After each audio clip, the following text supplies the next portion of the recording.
Welcome to today's episode of the AI Trailblazer podcast. Today we have a very exciting guest.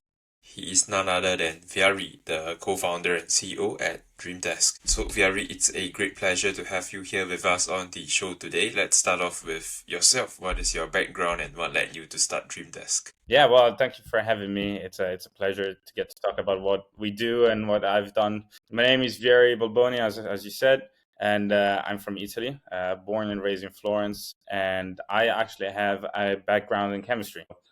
Not much to do with AI, but along that area of science, I moved to England at age 18 and did my bachelor in chemistry and also my master of research, where I became a researcher in chemistry, discovering antibiotics. We developed 5 new antibiotics for E. coli and Candida auris. So it was quite interesting. And from there, I developed the passion to teach chemistry, and that's what I became a TA in London teaching chemistry, and then I was going through the whole path. It's quite long. I don't know if you know, but to become a teacher in chemistry. But it's not for everybody, as you can imagine. Teaching is quite hard. You need to be a certain type of person to be able to teach for sure. And so what I did is I started wanting to do something for myself and explore, startup entrepreneurship and use my analytical skills,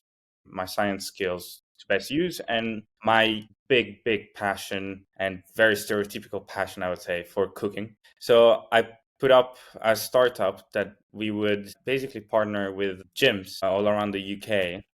And this is another thing about me, is that not only I'm Italian, but I'm passionately Italian, if you know what I mean. But it gets quite boring, repetitive when all you hear in England is Italian food is pasta and pizza, you know? And so I wanted to So you teach. want to change that? Yeah, no, exactly, right? Pasta and pizza, you guys have only pasta and pizza.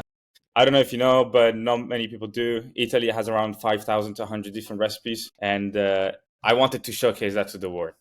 And so what we did is, because I also have a background as a chef in London for Italian restaurants, I had the connection, I had the networking, and we used to partner with gyms, helping their clients reach, their fitness goals, but by going through an Italian diet. So, like, we would teach them how to cook Italian food that is just not pasta and pizza, and it developed. It was fun. We even made a cookbook, which I think you can still find on Amazon, with a lot of different recipes. So if you want to check that out later, What's the title of it? Maybe the audience is interested. I think it was Resto Launch, because that's the name of the company of the startup that it was, Rest Launch. Funny thing is, we didn't launch any restaurant, but that was the name, Rest Launch. Um, Cookbook. Yeah, no, it's, if you want to check it out, Okay. it's quite. I So it's think it's called Restaurant Cookbook. Resto Launch. So Resto like restaurant and launch like launching. I see.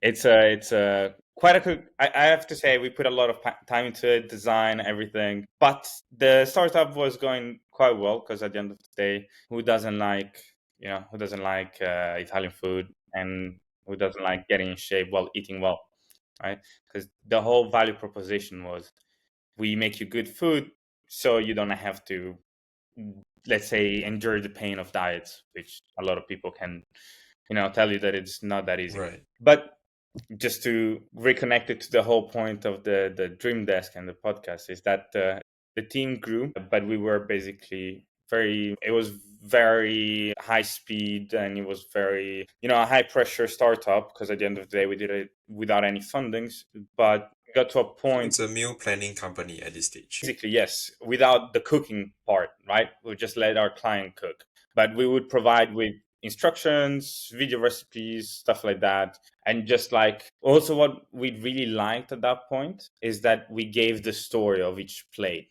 Every plate in Italy has a reason to exist and a different story. So we were basically sending out these books every week with the story, and they could read it, they could learn. Anyway, like, it was very hard to scale, because for every client we had to do a massive amount of work, and we couldn't even send the same stuff to all clients, because when it comes to fitness, you need to pander it, you need to make it tailored. But it got to a point where, for a reason or another, most of our sales team had left at that point. It wasn't sustainable for us, and it had left. And at that point, I had to teach myself a little bit the skills to cover that. So I became a door-to-door salesman to learn how to sell more than anything else. I really wanted to learn how to sell. I was doing it commission only, so I had to learn, right? In the UK, in the freezing cold of the UK. Great job. I don't recommend it, but it can be good fun. But anyway, so I learned how to sell, and I learned the skills that I needed to with the help of a friend who is the CTO at DreamDesk. And we basically built this bot that would sell the restaurant stuff, the service that we're doing for us. And that's kind of how everything came to be, right? So we had this product, call up, email, and it would be selling our service. I mean, you Got it. might, yeah, sorry, go on. No, I was just saying, yeah, maybe you can share more about what exactly does DreamDesk do and how does your meal planning company eventually give to the idea of that? Exactly. Well, the idea was more out of necessity because we started to quickly realize that people were more interested on the bot than on the food services, right? On the nutritional coaching. And so we thought, well, to be fair, we could scale this a lot easier. We could service it a lot easier. It's a new technology, so we might have to learn a lot. We might have to understand this new market. And so we started doing that until we met our co-founder, Robert Godwin, which is the CEO of Lamington, which was like, well, instead of having a bot that sells, why don't you make it the other way around? And we asked for more clarification, and we understood that in the hospitality market for hotels mainly, there is a big, workload problem. There is a big front desk overload problem, and we could service this bot instead of to make calls, to answer calls and emails and take reservation. And that's how we pivoted from a nutritional coaching to a AI software for hotels. So it's a bit of a journey, and sorry for the length, but I feel like it's good to give full context. Yeah. No, I think the length of it gives it enough justice and gives the full context as to why you started the company. Definitely one of the more interesting startup stories for sure. So let's go more into DreamDesk itself. What is the exact problems that it is trying to solve? How does it solve these problems for the hospitality industry? Yeah, well, it's easily said because it's verifiable everywhere basically. Hotels and the hospitality market in general, is been going through a moment of struggling, and it can be easily seen that after COVID there was a big surge in tourism. You remember, right? Like everybody after COVID was like, okay, well, I'm gonna travel now because I don't know if this is gonna happen again, which meant more tourists, more revenue for hotels. And another thing is also they thought they'd have more demand, but they didn't know how much it was going to last, right? And this prompted some hotels to, hire more than they had to, and to keep that, let's say, that peak going and make it more sustainable. Some hotels might have also had to decrease prices once the peak dropped after the first few months after COVID. And so margins in the hospitality market, but anywhere in hospitality really, even restaurants, are very, very low, right? I think we all know that because hospitality has so many different things that go into it. You need to pay for the front desk, maintenance, security, and branding and everything. And so a lot of hotels are seeing this new surge in AI in a way to reduce costs, and not really to reduce the amount of people at the front desk, but to make better use for them. And this is the real reason that we're doing this. Now, imagine you're at a hotel and you receive 100 calls a day, right? You need somebody to answer those calls. Now, statistically, around 20 to 25% of those calls might go unanswered for many reasons. One, they call at times where the reception is closed, which is very common. But also, maybe two, three, or four of those calls might call at the same time, creates a queue, and somebody doesn't want to stay in a queue, right? But this is the interesting thing. Of these 100 calls, of what we basically gathered this data from our case study, is that not many of them are for reservation or for any queries that bring any type of revenue to the hotel. So it could be FAQ, right? It could be just general question. It could just be a salesman. The problem is that you don't know when the call that makes the hotel money comes, so you need to answer all of them. But because you have to answer all of them, the front desk has to stay at the front desk and be overworked. Where do you think the real people that bring money to the hotel are in those moments? They are in the hotel already. That's already a client that is there, that has already paid, might pay more because there is a lot of upsells in hotel, from room service, from restaurant, from bar, but they're not getting the attention that they should be getting because all the front desk is busy answering calls, answering emails. Our aim is definitely not to replace the front desk, but is to basically take over the mundane and also the important, because some of them do bring revenue to the hotel, so that the staff, the human staff, can actually do what the hotel is born to do, which is being a host at the end of the day. Got it. So it's essentially DreamDesk is a way for them to manage and streamline the desk operations by routing away, I guess, the more unnecessary calls like the FAQs, and then only allowing this front desk to focus on the higher value clients. Is that right? Yeah, one of our big USPs is that we've got integration to what hotels calls PMS software, which is property management system. Imagine like a CRM for hotels, but where they have availability, they've got the pricing for each room, the different product they sell. And through those integration, just automatically do booking management and revenue management for the hotel as well. So if somebody calls, wants to book a room, it's completely touchless. The front desk doesn't have to do anything. It's completely automatic. So even the part of generating revenue for the hotel, which is quite important, just gets all handled by different types of channel, which can be the voice, which can be the email, chatbot, and also WhatsApp. Awesome. Now let's talk a bit about what is your role within the company, what are your daily responsibilities, and how does it fit into the bigger picture at DreamDesk? Yeah, of course. Look, I was the one that started working on it by myself until I brought the now CTO, because he had expertise in, cybernetics and software dev that I didn't have as a chemist. My role right now, I'm the CEO of the company, and there aren't really any classes or courses that teach you how to be one. So it's quite of an interesting trajectory you have to go through when it comes to running a company. At the end of the day, it's definitely not boring because you don't get to do the same thing twice. It's very high paced when the company is so small. We've got 9 full time employees, so we're still quite in the early stages. When it comes to the day to day, and when it comes to this AI product, I have to say that one of the main things that I do is staying on top of the innovativeness trend that there is with AI.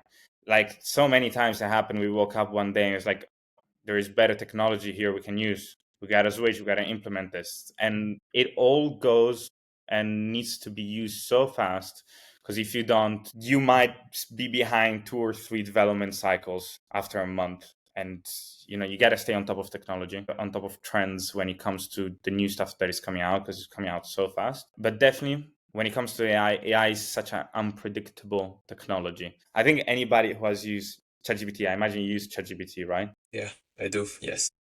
I think it's hard to find somebody who says no.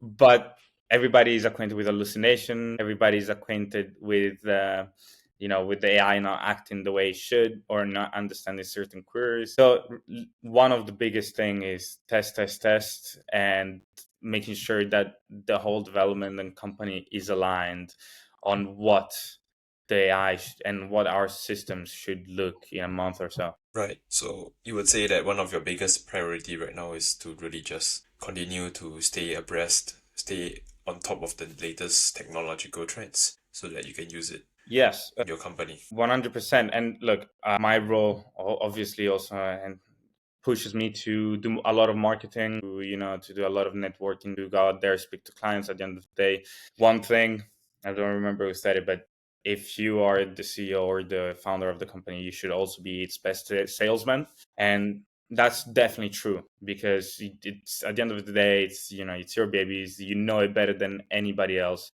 And at the early stages like this, I find myself also doing a lot of selling. And you probably have to be a good storyteller too to, persuade investors. Yeah, actually, it couldn't be more spot on than this. And one of Like our, the long introduction you gave me earlier on how it started. well, I think stories sell. Like, I think that's the truth. And as my business development executive, so our main salesman at the company says that people don't buy product, they buy people. And it, you need to be liked, and telling a good story is incredibly important because context does matter quite a lot. Yeah, 100%. So now let's talk a bit about your goals for the company. Where do you want DreamDesk to be, let's say, within the next 6 to 12 months? Yeah. Well, look, the data says that for now, in terms of the product, we automate around 70 to 90% of all front desk tasks, and we remove around 50 to 60% of the workload from the front desk task, which are good numbers. But when it comes to building a product, you always know that it could do more. It could be more helpful, and it could be better. There's something quite particular into building a product like this, that mainly the voice, that we go to a lot of hotels showing them, and they're like, well, I didn't even know AI could do this. Like, I didn't know there was an AI for your phone. And being inside, seeing the progress day to day, you don't really realize what you're building. It's just from the outside, when you get outside perspective, and you're like, wow, this thing is crazy. And that you can reframe a little bit. But definitely what we want to do is get the adoption all around the UK. And one of the biggest visions that I have is to break down a very big barrier, which is comfortability for humans, for the user, for the guest, to speak to an AI on the phone. With a lot of case studies that we've done, at the beginning, it's kind of like when people first had Alexa at home. It was a bit unsettling, right? Having Siri, just you could speak to.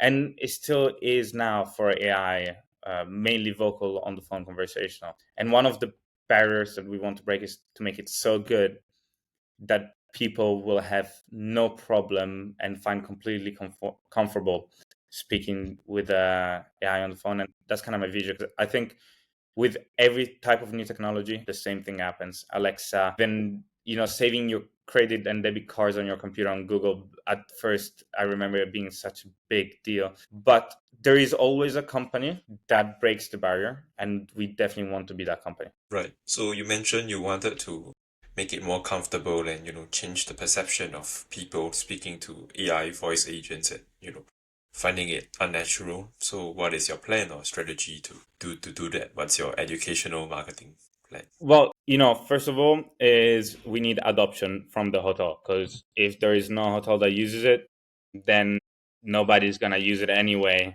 and there is no comfortability that gets increased. And for that, our marketing is pretty straightforward: is reduces costs, increases revenue. Staff, this never goes to sleep. It can take like 10,000 calls at a time. Speaks multiple languages. So our marketing targeted to the hotel is very professional and educational, is result driven, right? These are the results we have in these other hotels.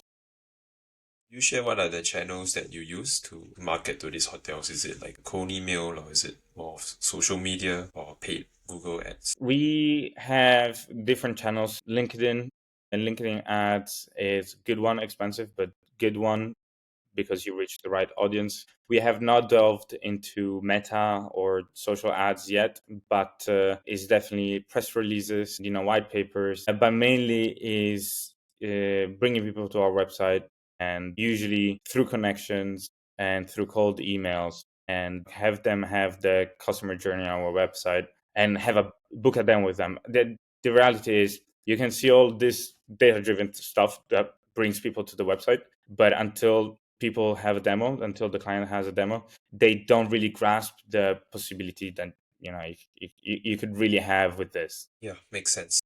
So what would you say has been your biggest challenges or obstacles so far when trying to overcome these problems and grow the business?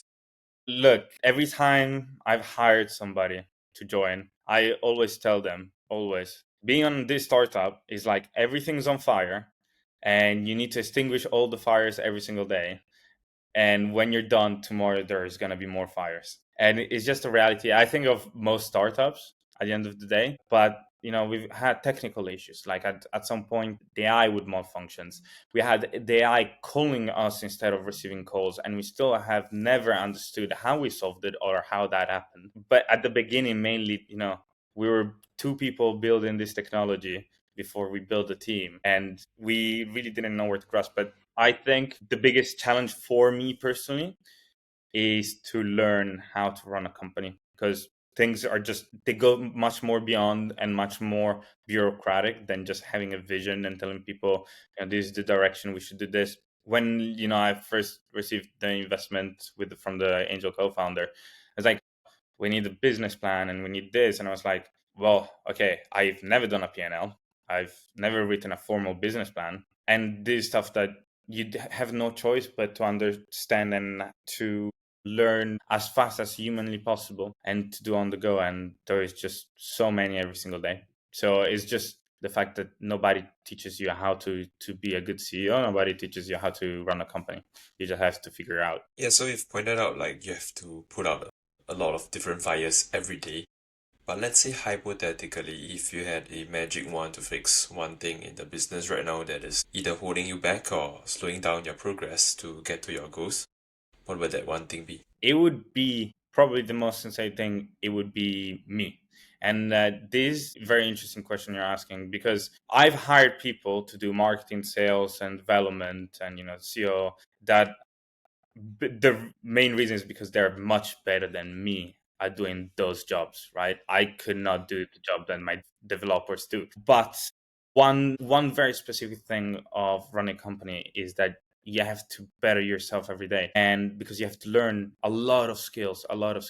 And if I had a magic wand, I would learn instantly all the skills that I'm missing right now, because definitely the founder and the person running the company is, if a company doesn't work, is probably he's the most responsible person. Right, so your magic wand is to learn the skills required to be a good CEO as fast as possible. Is that Yeah, the best. Good is a range, the best is black and white.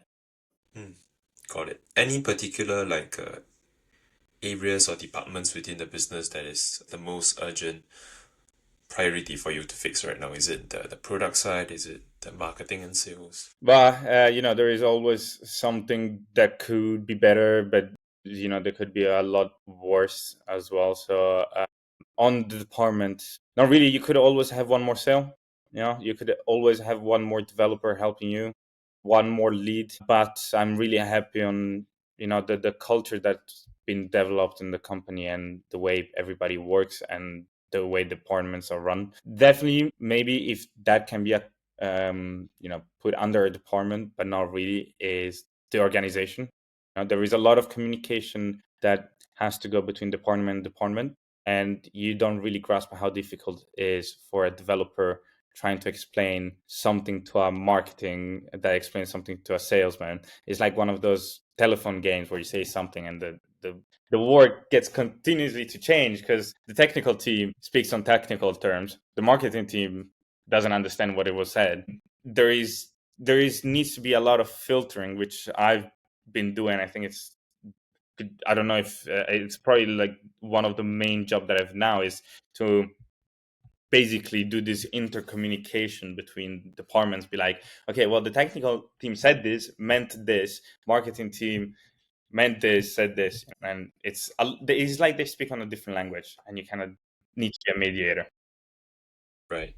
Would you say that takes up, a lot of your time? Is that something that could potentially slow you down when you want to scale, being the main mediator between the different departments? Yes, 100%.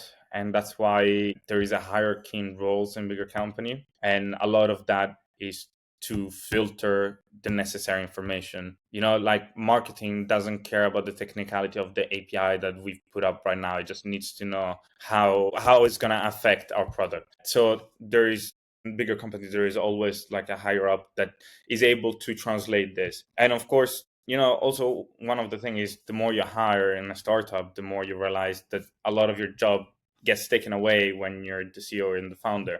So that has been evolved. When in the end somebody will completely remove my mediator role, that definitely will remove a lot of the workload for me during the day. Got it. Interesting. Then you also talked about building a good culture is very important for a successful company earlier as well, right?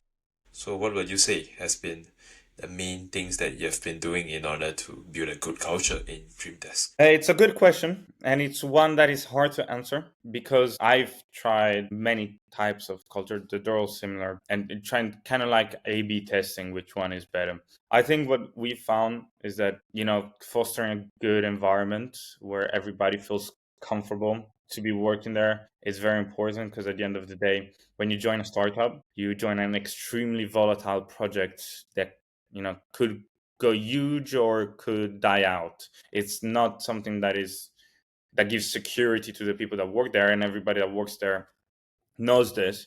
But everybody has definitely a different reason why they join a startup. Mainly when we could say we're that small, and you need to be able to understand everybody's different motivations and motivators, and be a good you know and make them in place in your workplace. If somebody is motivated by seeing progress every day in the product, then what I would do is, every day would say, good guys, so today we achieved this, and this, or every week, right? Like we achieved this, and this. That person that sees that as motivation continues and gives his best. At the end of the day, my job is also how do I bring the best out of these people who are working for me, and that's very tricky. But if you not crack the code, but if you understand it well, and if you have good relations with your teammates, at the end of the day, it's not too hard. I think it's good. And at the end of, I think a really out of good advice I would give is honesty. Even up top, when we have 9 employees, is just to be fully transparent of what's going on, because people appreciate honesty when it comes in this way and gives it a lot of value. Okay. Yeah, so going into the last segment of our podcast here, I would like to talk a bit about the macro industry trends. What are the shifts or trends you are noticing in your industry? And then how is that impacting the growth of DreamDesk? It's thank you for the question, because I think that's a very interesting question, because the hospitality market is one of the most conservative markets that there has ever been, right? Like, and it values human interactions so much. Think about this. In luxury hotel, they'd rather have and pay somebody to open the door rather than having an automatic door. That cuts into their margin, but it gives the human experience. So cracking into the market was never going to be easy, for sure. But it's this AI boom. It's like now the hospitality market and the hotels are like, okay, wow, we're gonna get left behind if we don't do something. But they don't just have to adopt AI. A lot of hotels have to adopt the technology before even, and the technology before, because they decided to skip all of that side for that human touch and for the luxury feel that only humanity and being a host gives. So the real trend is a lot of AI automation will not work in hotels, and we're very aware of that. What will work is non-generic AI automation that basically goes and agrees with their outdated systems that they have now. So I'll be more clear on this. Every single hotel has a very strong brand. We can see that in Hilton, in the smaller hotels. They have their branding, they have their unique value proposition, and they all speak a different language in the sense of messaging, tone of voice. So a generic AI would not work, because then if you put it on the phone and it just sounds like the one from Hilton, if you go to another hotel and it says the same things, it's just too generic to give that brand experience that hotel want to give. So the AI that will work, and this is the trend, is highly personalizable AI. So what we do with DreamDesk is to give like this dashboard that they can play around with. And it's not just like a selection of voices or a selection of personalities. We give full freedom of prompting, like literally open prompting of saying the AI should sound like this, I have this voice, I have this accent. To recap, trend is most AI, generic AI, will not do good on a front facing, like on a customer facing level. Highly personalizable and a highly tailored AI to each hotel will do very well, because they are able to use that conservativeness of the hotel alongside with these new technologies. Right, very interesting. And I would say that's like across all the other industries as well. Generic will not work. It needs to be customizable to the unique needs of the industry, probably. So that actually brings us to the conclusion of the podcast, Vieri. Once again, thank you for your time and for sharing these valuable insights with our audience about the hospitality industry, its conservative nature, and how DreamDesk is disrupting it. It was a pleasure to have you here with us today. Thank you, Bruce. It was real nice to talk to you. And yeah, I'll thank you very much for having me. Yeah, cheers.